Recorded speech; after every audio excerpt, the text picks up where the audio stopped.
let's talk a little bit about A&M and A&M and Auburn this week. Yeah. Auburn going down to A&M. And that's somewhat of an elimination game, you would say, with the college football playoff. Yeah. I mean, again, I don't know if I thought of either A&M or if I thought of A&M or Auburn as true college football playoff contenders. I think they're kind of play more of the spoiler role, right? Like coming into this year. So I think both of those teams can be an issue going forward. But it's kind of crazy when you look at it. The home team has not had much of an advantage over the last couple of years. I think the road team has lost 6 of the last 7 in that matchup. So that to me, that's just nuts when you think about, Auburn being a loud place to play and even A&M being a loud place to play. But I think the only true thing I really know in that game is that Auburn's defense is legit, right? Like that's the one thing that I if you can say, what are you certain on?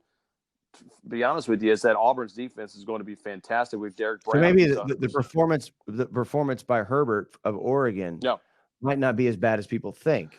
No, I don't think so. In fact, I go back and look at it, Brooks, and you go back and watch that game. I think Oregon, really what it came down to, they just didn't have the depth late into that game, and because they looked at it as explosive as anybody. And so I never really took away from that Oregon-Auburn game early in the season that, you know what, Oregon's just a fraud. Oregon's just not very good.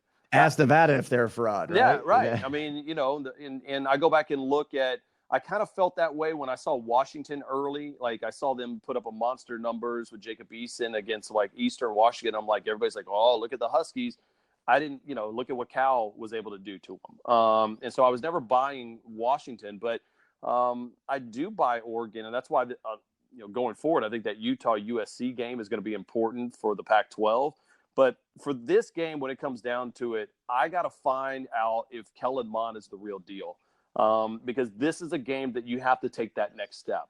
And if you're Kellen Mond, it sucks because you lose Jayshon Corbin, their starting running back. And so they're going to have this kid, Isaiah Spiller, which Jimbo likes. But Jimbo's also running, Brooks, a lot of really young guys in there in the first 2 years of his program. Because I think he knows no one expected them to win the SEC this year and last year and this year. So I think right now it's almost like a 2-year preseason for Jimbo Fisher in which he's trying to get as many young guys reps. So by 2021, he's got a team that can compete for a college football title. I don't think they could do that right now.